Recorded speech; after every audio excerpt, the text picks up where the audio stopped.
Hi everybody, FIDE Master Dennis Monokroussos here, and today we're going to take a look at some viewer games and answer one viewer question. These aren't all of the viewer games that are, let's say, still on that are on the list since the last time I did such a show, but the ones that I'm going to do today are, let's say, groupable. They're all very aggressive, or they all feature very aggressive positions where the player has to attack, has to find very forceful ways to handle the position. And then next time, or at least the next time I do a viewer game show, it'll focus on the other games which are more positionally oriented. Okay, so let's go ahead and start here. This first game was submitted by Namlos, or Namlus, or Rudolph, and is a Class B player, and he says that last Thursday he played his first game. This was several Thursdays ago now, and won convincingly. However, after the game, he and his opponent disagreed about a few things, and we'll get to the key positions. So basically, the player who won always felt that after a certain point he was just in great shape, while his opponent thought that he was actually doing pretty well until several moves later. So let's have a look and say a little bit about the opening. Okay, so the person who submitted it had white, and we end up with this kind of I'm not sure if I really want to call it a kind of modern Benoni with the bishop on e7, but it's certainly a Benoni of some sort. Now here black can play any number of things. He could play, he could play e takes d5, which immediately gives white an important choice to make.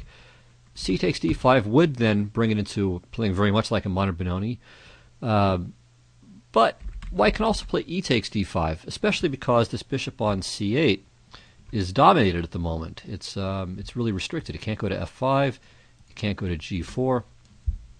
So, okay, it doesn't mean that white has any huge advantage, but it's uncomfortable for black at least. Okay, and of course you can also go for this modern Benoni type of approach as well. White should be a little bit better in either case. Black could also play knight to a6, which is a constructive move that still kind of awaits further developments. Although I would say, after knight a6, okay, let's say knight f3, a game to look at, I don't know if it was exactly this sort of opening or not. I think actually black had fianchettoed the king bishop, but a game I'm thinking of is between Gelfand and Kramnik, played at some point in 2010. I think it was played in the Amber tournament. It might have been from the very last round of the Amber tournament in 2010. And Kramnik played like this with black, and the problem was that his knight on c7, well, came to c7 shortly, just never got into the game at all. And black, all his other pieces were active. He sacrificed in exchange, trying to get kingside play. But again, because this knight on c7 was just consistently stupid, white was always better there. So that might be an interesting game to look at for this kind of structure as well. Okay, so finally in our game, played between two Class B players. Black played rook to e8, which is perfectly sensible. Here, white, I think, should probably just play knight to f3, but f4 is not terrible. It's just, I think white is missing a little bit of development. Maybe he could consider knight g to e2, castle, and only then play f4, maybe knight to g3 and then f4. And a game to look at for that would be Penrose Tall, played in the 1960 Olympiad. And I think I've done a video on it, but I'm not sure if I did it for chessvideos.tv. So it's maybe I did it for Chess Lecture or Chess Base once upon a time. But anyway, you certainly don't have to see the video. I mean, you can look up the game, and at least that'll give you some concept of how that can work. All right, well, as I said, in our game, white played f4 straight away. E takes d5. And now I think black is doing fine after either capture. So if e takes d5, then black has this nice move b5. Little temporary sacrifice. Okay, white can take either way, but in both cases black is doing well. For instance, if cb, then c4. And the idea of this is, okay, if the bishop retreats to c2, then if nothing else, black can play queen to b6, knight h5 at some point may be coming, but even just these very weak dark squares that white has given himself will make a difference. On the other hand, if bishop takes c4, grabbing the second pawn, then black has knight to e4. And after knight e4, white's up a piece and two pawns, but only for a couple of moves. bishop to h4 check is going to start turning the tables here. Rook takes e4 comes with check. The white king is going to lose castling privileges, and black has more than enough compensation for the pawns. Okay, alternatively, white could play knight takes b5, but the same trick works here too. Knight to e4. Bishop to h4 check is threatened. Queen a5 check might sort of be threatened, and knight to g3 is also pretty annoying. So bishop takes e4, check, king here, rook takes, threatening rook to e1, picking up the queen. So knight f3, now rook takes c4, and indeed, if anything, now white has to be careful. White has some little tricks too to keep the balance, but material is even at the moment. So with the bad king here, and black having the bishop pair, it's white who has to be careful. So queen e2 is best, and then after, let's say, rook to b4, knight takes h4. And black cannot recapture straight away because of queen to e8 mate. But black has his own little counter trick here with rook takes b5, with the point being that queen takes b5 just blunders to bishop a6, and you've got this skewer on the diagonal. So king to f2, kind of a funny move back, because now if queen takes h4 check, then g3, and black can't both save the rook on b5, stop the mate on e8, and of course save his queen. So he can do any two out of the three, but can't go 3 for 3. So here black should play rook to b6 or rook to b4, in either case with a perfectly good position. I mean, rough equality with potential though.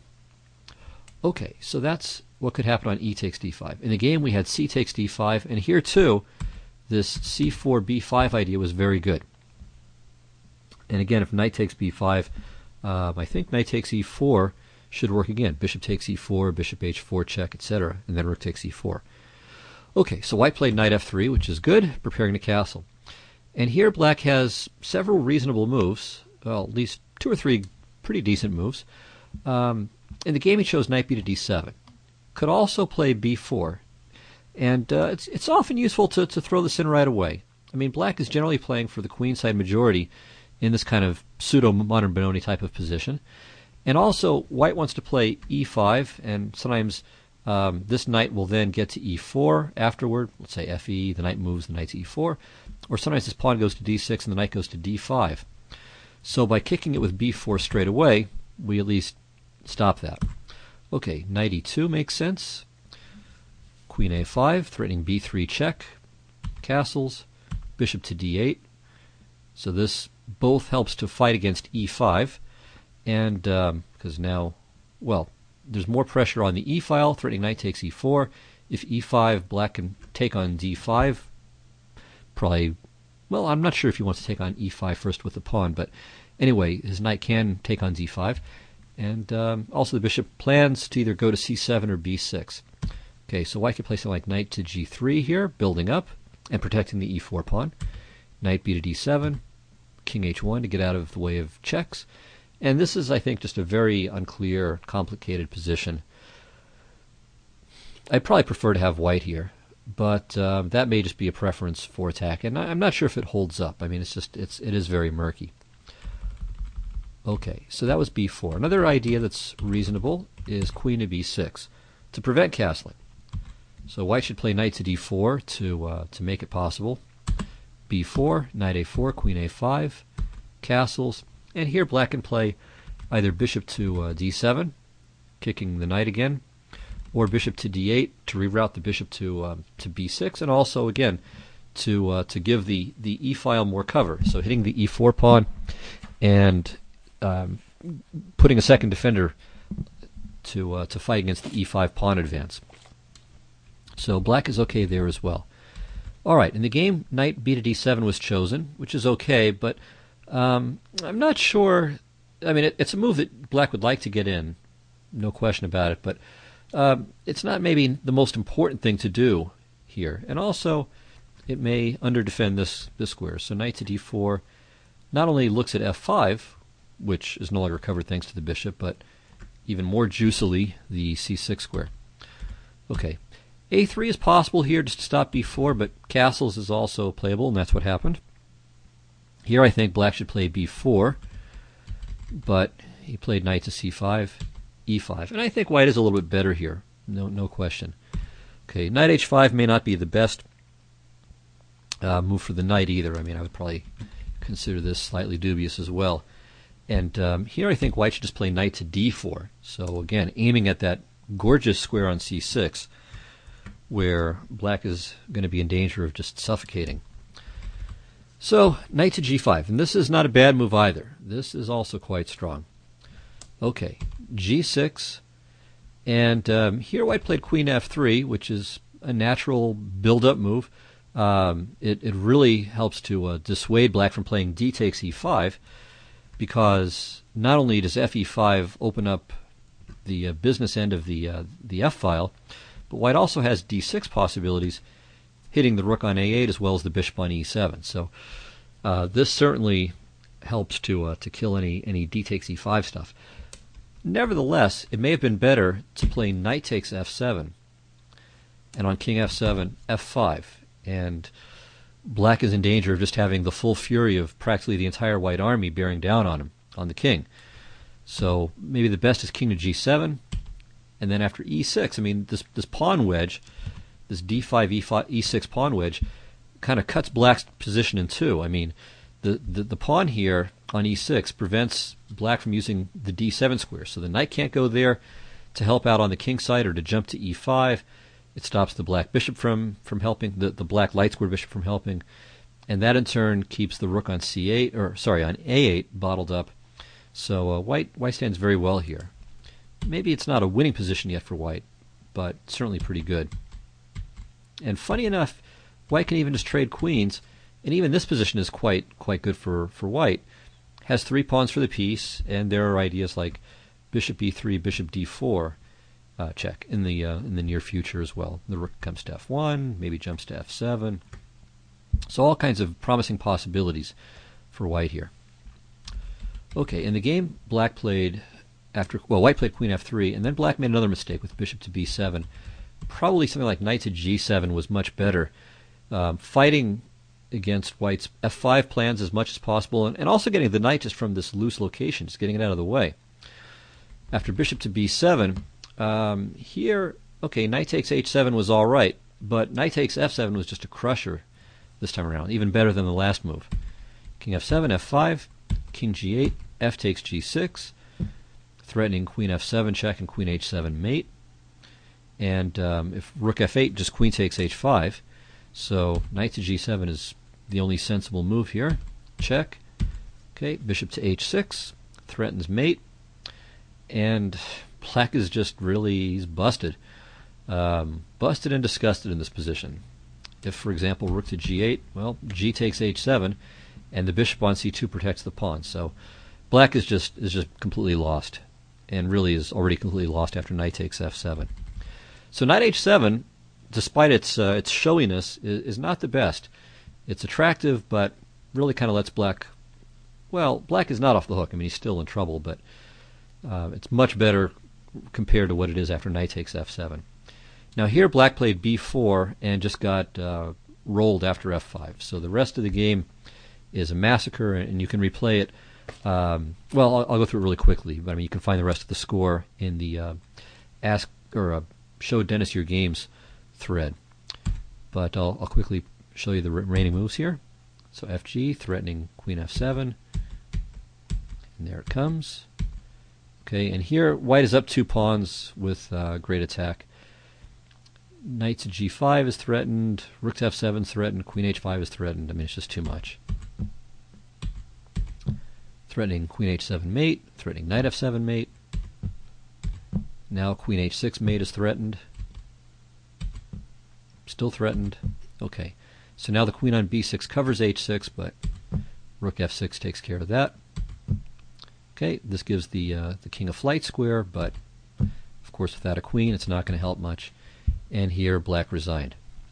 Okay, but let's go back to this position here where the players had their post-game dispute. Black had suggested that after just king takes h7, queen h5 check, king to g7, white really doesn't have anything.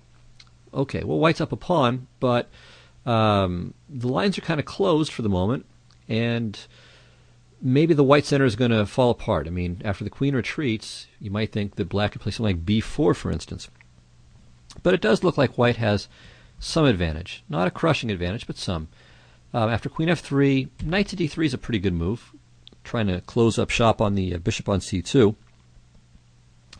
And here, white has a few moves. They're reasonable, but only one I think is really promises even a slightly impressive advantage. So bishop to e3 is sensible, but probably not best. If white just takes and then, for instance, plays a3 to stop b5, well, a5 anyway. Sorry, I mean b4. Okay, so now takes, knight b5, de6. I meant d5 and then d6. Okay, so anyway, here black threatens mate on g2. The bishop, well, the light squared bishop and the whole battery there is terrific. And when white takes care of the mate threat, then the bishop from e7 runs away. Basically, I think black is not in bad shape here at all. I mean, white's maybe a little bit better, but black's bishops and reason and well, I would say very good coordination give him some chances. So back to this position. Instead of bishop to e3 or bishop takes d3, f5, just going for the throat. This, I think, is probably best. And after knight takes e5, just queen to e4. So there's no immediate breakthrough here, but white, by sacrificing that pawn, has done a number of things. So first of all, he's managed to really keep the black pieces from coordinating all that effectively. He keeps the d5 pawn alive, so that keeps the bishop on b7 out of the game. And white's ready to play something like bishop to f4 and or f takes g6. And you know, if you can destroy that knight on e5, then after fg, I mean, then everything opens up for him beautifully on the light squares. So, okay, it's not clear that has to happen, but certainly white has some possibilities here and stands better. Not winning yet, but better. Okay, so very interesting game. And let's move along to the next one we're going to take a look at. And this is between David Jin and David Peng. Peng is the one who submitted the game. He was black, was up 2 pawns, and lost. Okay, but very interesting game. So close Sicilian, and let's zip ahead here. And I'm going to take the white side on this just because again, all of these games we're going to look at today are unified by this this theme of attacking chess. So we're going to stay on the attacker's side for today. Okay, so here instead of a5, an interesting move is queen to c8. So this hits the pawn on h3, and then the idea is that after white defends it, for instance with knight to f2, then e5 might be tried, since f5 has been prevented by having all of this piece build up here. But in fact, this really isn't necessarily the case. After f5, anyway, g takes f5, bishop to h6, threatening queen to g5, white certainly has good compensation for the pawn here. And this is better than some slower move like g4. So g4 prepares f5, and f5 will be played safely, except that white's not going to have an f-pawn. So e takes f4, bishop f4, and now knight to e8, so that the bishop helps in the fight for the dark squares as well, and exerts its influence all the way down to b2 and a1. So I think black is actually doing quite well here, probably even a little bit better. So again, white should play f5 and just sack the pawn for the attack. Okay, so black played a5, which is okay. g4, knight e8, knight g3. And here, you know, there are similar positions. Let's say this pawn is on e6, and this knight is not loose. Okay, well, then you can play f5 and really make it more difficult for white to get his attack going. It's going to slow it down for quite a while. But here f5 is not going to work. E takes f5, g f5, and now white can play knight takes f5 because after bishop f5, the knight on c6 is loose. So white just came out of this with an extra pawn, and black really has no special compensation for it. So black played knight to c7, continuing with this plan of going for dark squared and especially d4 domination. So the knight can jump into e6 or b5 next and then go to d4. Okay, f5, and here black continued with that plan, although I think it's worth considering a4 to play a3. So we can wait and see how white responds to that before committing this knight on c7. So maybe if he plays b3 at some point, then we play knight b5, c3. But if he doesn't, if he plays in some other way, maybe there's something else that will be appropriate instead. All right, so knight to b5, bishop h6, bishop d4 check, king h1, rook e8. And here white might play rook to b1, but white just went for it with g5, not caring. Okay, a4, c3, bishop e5, queen f2. And yeah, this is just basically saying, okay, I'm giving up on the queen side. I'm not even going to bother. I believe you. You will be able to break through. And I'm just going to go to try to kill you over on the king side. So I think queen f2 is objectively a mistake. Objectively, this is probably a bad move. But it does make it fun, and it puts the burden of proof on black to show that he can defend. So bc, fg, fg, knight c3. And here I think if black plays a3, the game is just over. Just takes a little bit of accuracy. I mean, this clearly collapses the white queen side. The white queen side is done, and now it's just a matter of whether there are any tricks to break the attack through, and there don't seem to be. So, for example, queen check, king over, knight to d5. Okay, just play rook to g8, overprotecting the g7 square, so that way the bishop on e5 can take on g3 or take on a1 or b2, of course, first. So, for instance, b3 takes, and now just knight e5. And white has to either just leave with the queen, or he could play queen takes e7, but then the queens come off and the attack really just disappears, and black still stands better all over the place on the queen side. So this would probably be winning for black. All right, instead, Peng grabbed the pawn, takes, and takes. Okay, now here white played rook a to c1, and this is a mistake. Okay, oops. And actually, let me give knight c3 a question mark too. Yeah, rook a to c1 is a mistake. It's very natural, but you really have to just go for it. I mean, white is positionally completely smashed. All right, it's not so much that he's down the one pawn, but that he's just positionally busted. Black has great control over the center, owns the queen side, but white has the king side, and that's where something's got to happen if it's going to happen. So the following line is good enough for white to pull out a draw. Nothing more, but beats a loss. Queen f7, king h8, and now a spectacular but logical sequence. Knight h5. What in the world is the point of this? Well, you'll see in a moment. Okay, the threat, of course, is just bishop to g7. Well, there are two threats. I mean, that's one threat, bishop to g7, followed by mate next move, but also knight to f6. So they're both interference motifs, ways of getting rid of this bishop on c3. Okay, well, why not just take this? e5. Okay, again threatening bishop to g7 or queen to g7 mate. And if black were to play bishop takes e5, this would not be so advisable, because after bishop to e4, he can't defend h7. I mean, he could throw the bishop away on f5, white plays bishop takes, and then next move it's mate. Like that. So here black has to play rook to g8. Okay, and now on bishop to g4, e4, rook to g6. So black is just in time. Okay, but still after bishop takes g6, he can't take the bishop here either because of queen to g7 mate. So the queen comes over to g8. And now, funny position, white's up the exchange for a pawn, but his bishop on g6 is hanging, and the rook on a1 is hanging, and for that matter, the pawn on e5 is hanging too. So now we end up with a liquidation sequence. So rook a to b1. Okay, black takes the bishop, white takes the rook. Black has to take the rook back.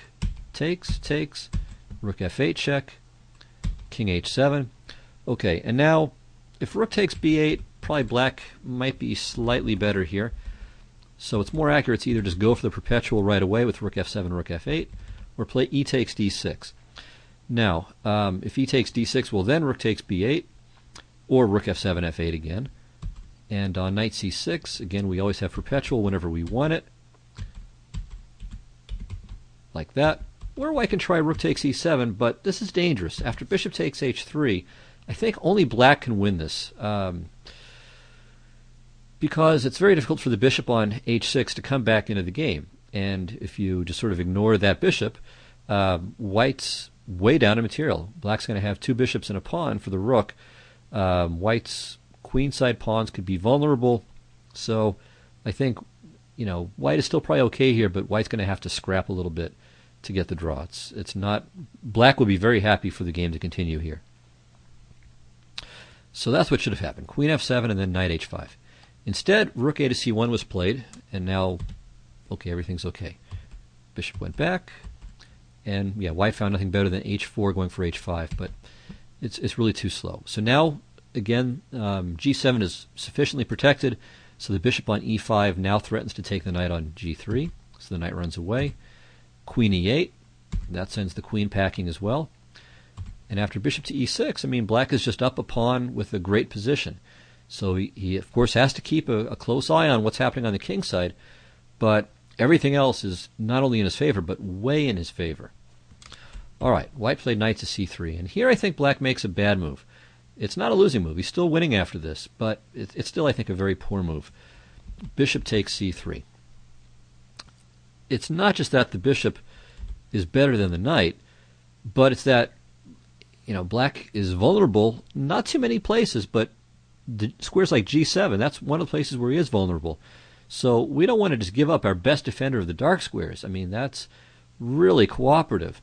So something like just rook to b2, activating the rook, and threatening to win the a2 pawn. Black played bishop takes c3, so we could take on a2, but no rush. This pawn isn't going anywhere. So just rook to b2, or we can even nail it down with a3, and then play a subsequent rook to b2 and bishop a2, or knight to b4 and knight takes a2. There's a lot of ways of trying to go after this. Anyway, with that beautiful bishop on e5 performing great service for offensive and defensive purposes, black is winning. Okay, so bishop c3, rook c3, bishop a2. Okay, white played bishop to h3, trying to activate this piece. Knight to d4, queen e3. And here, okay, black played bishop to b3, which I don't really like so much. Again, it doesn't really hurt anything too seriously, but I'd rather play something like rook to b3. So I'm getting my rook involved. I'm offering a trade. Trades are good here for black. And if the rook runs away, then I have some pressure against the d3 pawn. So bishop to b3. Okay, e5. White's, again, trying desperately to create some new avenues for his pieces. And here, black should probably play a3. That would use bishop to b3. So let's push this pawn. Passed pawns must be pushed. So instead, queen to d8. Not a terrible move. e6. And here, a winning move, a clean winner, is bishop to d5 check. Okay. If king to h2, rook to b2 check, rook to f2, for instance, and now queen a5, and everything is fine here. So the white pieces are all vulnerable. The a pawn is going to run, and black should still be a comfortable winner from this point.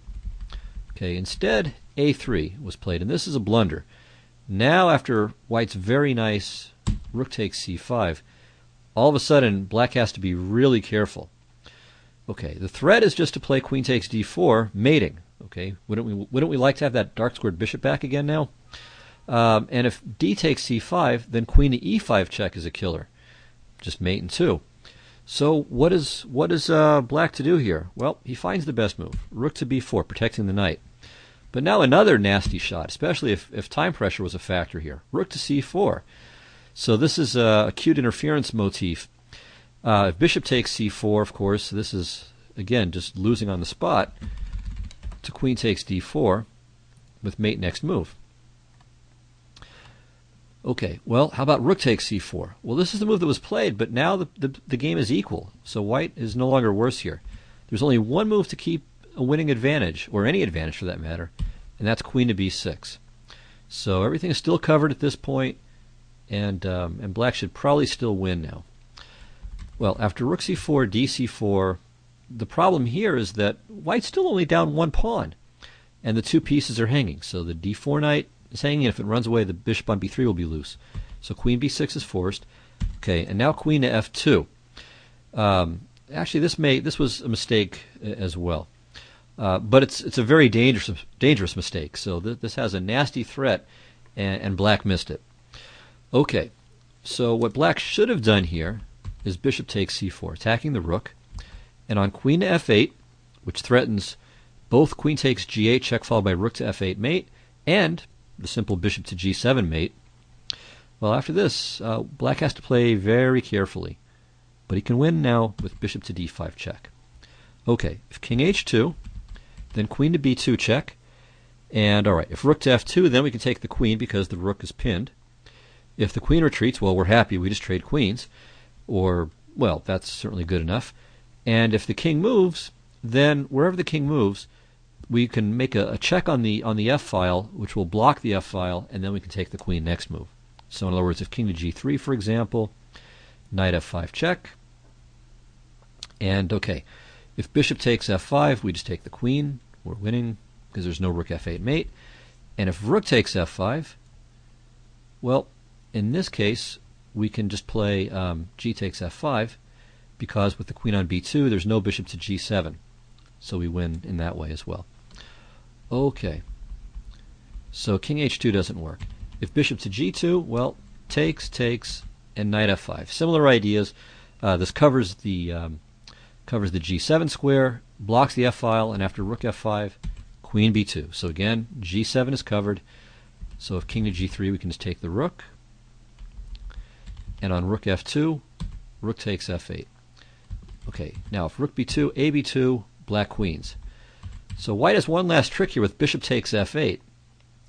And here you got to be careful. If you play queen takes f2, which looks completely natural, I mean, how in the world is the white bishop going to stop promotion?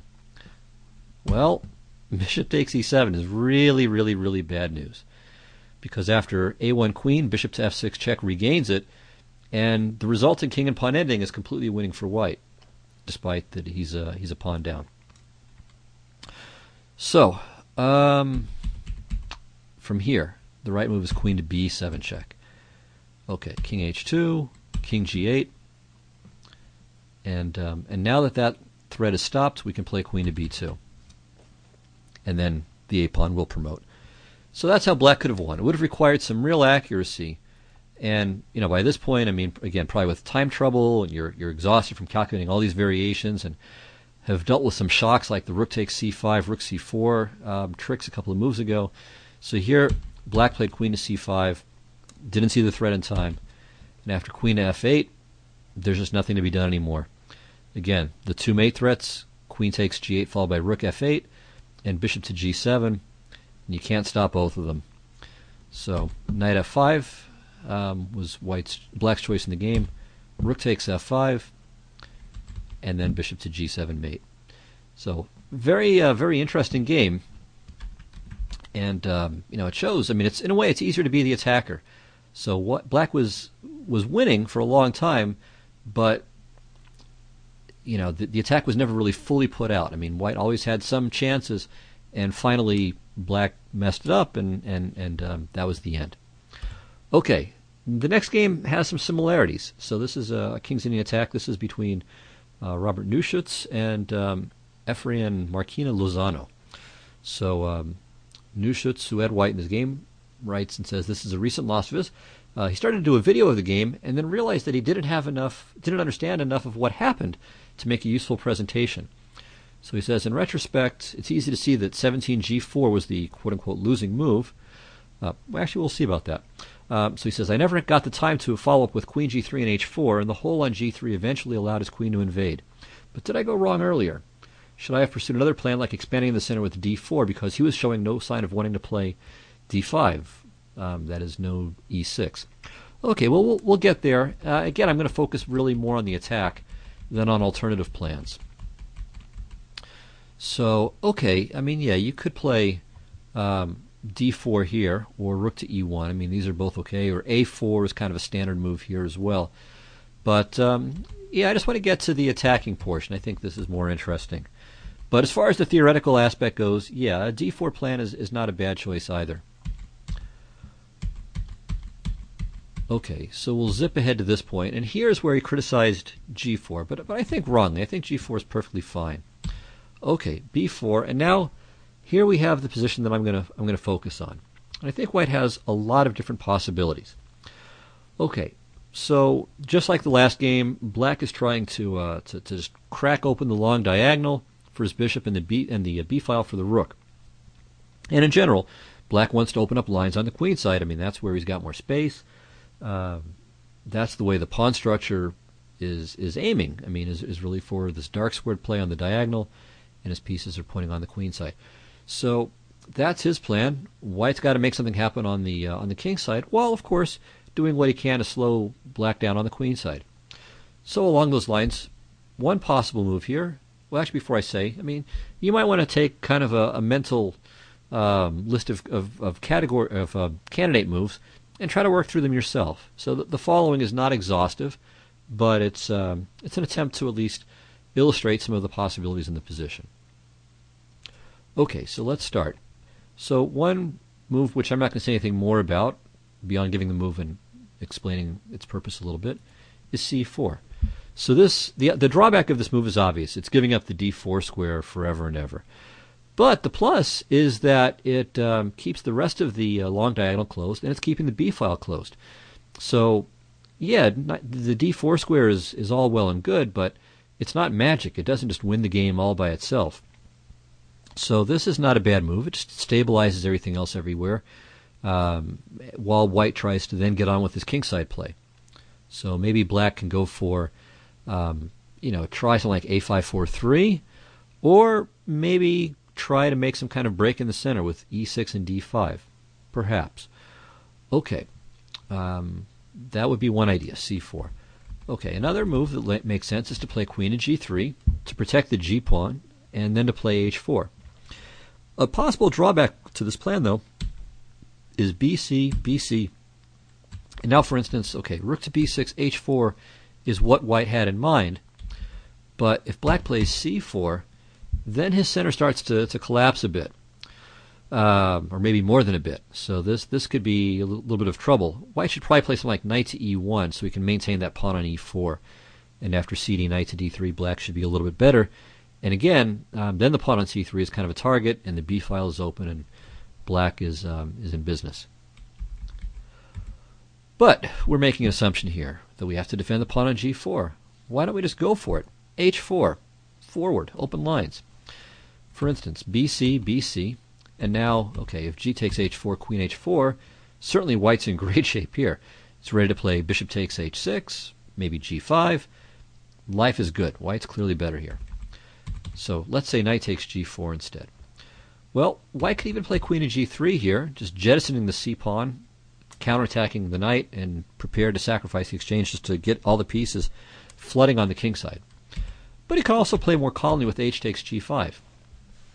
All right, so here black has a couple of ways of playing. He could play h takes g5, for instance, or maybe try h5, kind of analogous to c4 before. Not exactly analogous, but similarly trying to keep as many files shut on the king side as possible. Still, after h5, I think white is in great shape. So you could play the quiet bishop to d2 to protect the pawn on c3, or you could play knight to h2 to evict this knight from g4, but forget it. Don't be a wimp. Play queen to h4. Just crush the guy. So bishop takes c3, queen h5, let's say bishop a1, queen g4, knight e5. Okay, we'll just trade this off as well and play queen to h5. And white is probably winning here. The threat is just to play f6. And it's far from obvious what it is that black can do about this very simple threat. And the follow-up is queen h6 and queen to g7 mate. Maybe even g6 in this position if black hasn't done anything to stop it in the meantime. So this is pretty good. And of course f6 is no good here. I mean, white can play g6 or maybe queen g6 check, and then rook to f3, followed by rook to h3 mate. So black is busted here. All right. I'm not saying that's all forced, but that gives an idea. It gives you an idea of what it is that white should do. You just get on with the attack. Okay, if h takes g5 instead of h5, then we take knight f6, and now kind of a neat little two-step here. So queen to g3, threatening bishop to h6. And on knight h5, well, now queen h4. So we get a free move here. And now bishop to h6. So we're again threatening to put the queen on the g file. And let's say rook to b2, queen g3, knight e8, takes, and now knight to g5. Again, looks like it's winning for white. Threats just to play queen to h4. f6 is also a possible continuation. Black can't play f6 himself because knight to e6 is just is going to destroy him. So this is again really a fantastic position for white, probably winning. So h4 back here, I really like this. I mean, this is just going straight ahead, getting on with your business. I mean, your business is to mate black on the king side. And again, if you can slow black down on the queen side, great. But if you can just break through while you can. Okay, well, we can look at even some more direct approaches. Although I think h4 is best. Could even consider knight takes g5. So takes. All right, and now, if black plays rook to b2, well, this is not very useful because we just play here, and the rook more or less needs to back out of there. And then we play g5, and the pawns are rolling. So let's say rook to b6 instead, and then bishop to d2. And we're going to follow up with g5 at some point in the very near future. So the computer likes black's position better here, but I suspect often in positions like this, it's the kind of thing where the computer just needs to see a few more moves, and it starts to realize, oh, okay, there are threats on the king side after all, aren't there? So in a position like this where the threats are still a few moves off, the computer will very often overvalue the material. So maybe it's legitimate. Maybe black can put up a completely successful defense, but I wouldn't be persuaded by the computer right away. I would analyze this a bit. Okay, so knight takes g5 is possible. How about bishop takes g5? Well, this one I think doesn't quite work, but there's some adventures here too. So I'll show you my main line in this, and you can see that while it proves that not every attacking idea works, even the bad attacking ideas can have plenty of danger. Okay, so takes, knight e5, threatening the d pawn, d4, takes, knight c4. Okay, queen h4. So now we're threatening queen to h7, mate, except for that pesky knight on f6. So let's do something about it. Knight to e3, rook a to e1. Who cares? Take the rook. e5. All right, the problem with this is that queen h7 is only made if the rook's on f8. So rook f to c8. Black can be a little generous back. Takes, queen h7, king f8. And right now white only has one pawn for a rook. Not enough. So even though the black king is in questionable shape there, that construction with those two f pawns and the g7 bishop seem to be enough. Knight e6 is maybe a good try, but takes, queen d4, king f1, rook e8, and the attack comes to an end, sadly. So not every attack works, but this was interesting, and it comes relatively close too. I mean, here e7 is a big threat. Even queen g6 might not be so bad, but yeah, rook e8 puts an end to all the action.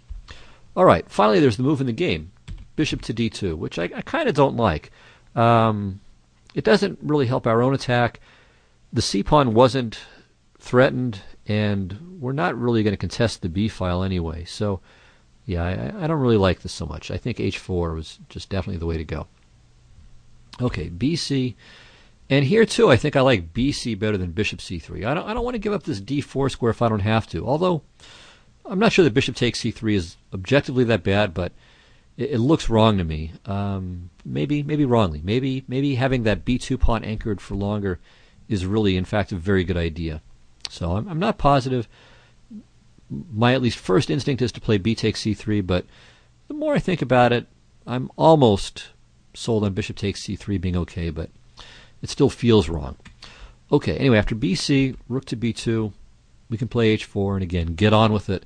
And I like having the bishop on d2 for aggressive purposes too. So it's not just that I want the pawn on c3 to keep d4 and b4 under supervision, but I really want to have the the attack on g5 and h6. Okay, so bishop takes c3 happened in the game. Knight to b4, queen d2, queen b5, hitting the pawn, rook f to d1, and yeah, I mean, white's pieces are all going in the wrong direction here. All right, knight to d7. This is a bit cocky, I think, or a bit academic, we might say. So black thinks, okay, there's no attack. I'll just trade off my dark square bishop, put this knight on f6, maybe play f6, and just grind the guy into the dust with his bad bishop on g2. Yeah, maybe, but there's still a lot of pieces on the board, and the black king is not completely safe yet. So here I think maybe h4 is the way to go. Again, just pushing for the kingside play. Okay, bishop f6, a4, queen b6, a5, queen b5, takes, knight takes g5. And this is kind of similar to the game in some respects. And black has a similar rejoinder, though. Knight takes d3. And it looks like this is going to lead to equality with best play. I don't think white has anything better, really, than just to sort of cash in here like this. And after knight to e5, white is up a pawn, but the b2 pawn is hanging, the g4 pawn is hanging, black's knight is very good. On the other hand, white can play rook to d5 and grab the c pawn. If he wins the a pawn in some line, the pawn on a5 would be quite a trump as well. So it's, I think, roughly equal. I think there are chances for both sides to win here. Okay, well, in the game, white played bishop takes g7, king g7, and now maybe, again, this a4 idea first is better, but played knight takes g5, knight takes d3. And yeah, at this point, really, the momentum is gone for white. There is one last chance coming up later. Here, okay, he played b3, which is all right. He could play knight f7, but black is getting the pawn on b2, so it's even material. And again, this knight on e5 is definitely better than white's bishop. So even though white's up a pawn now after rook takes a7, I think black's pawn is more dangerous. So I think black is a bit better here. Okay, so b3 might be the right move. Okay, c4, knight f3, check here, knight 7 to e5, and here I think white's last chance to really stay in the game was with f6 check. With the idea, okay, first of all, if king takes f6, queen h6 is great, and on e takes f6, then knight h4 is quite good. So the knight gets this beautiful square on f5, black has to play rook h8, and after knight f5 check, white definitely has sufficient compensation. Maybe not more than sufficient. I mean, black's knights in the center are great. I mean, the queen on c5 is beautiful. The rook on b8 is doing a good job. So I can't say that white's better, but the knight on f5 is very good, and the black king is not as safe as it should be. Okay, in the game, white played g5, but after takes and the queen e5 and queen g3, black was definitely in control and went on to win. Okay, so that will do it for this game. And then, yeah, actually I think I'll stop at this point, because the last question is, again, more kind of positionally oriented. So I'll stick that with next week's, or the next video, next viewer games show. And so we'll lump all those positional things together, keep all the tactics separate in this show. Okay, so that'll do it then. This is FIDE Master Dennis Monokroussos, wishing you a good week. And I should remind people, if you aren't aware of it, to check out my blog. It's thechessmind.net. So thechessmind.net. I had lots of coverage of the candidates' matches. I annotated all the games, or at least all of the classical games, and generally try to keep up with big tournaments that are going on. I'll usually annotate the games there, as well as other things to keep the blog going when super events aren't going on. Okay, so with that little blurb or ad for myself, for my blog anyway, I'll go ahead and close the show. So thanks a lot. See you next time. So long.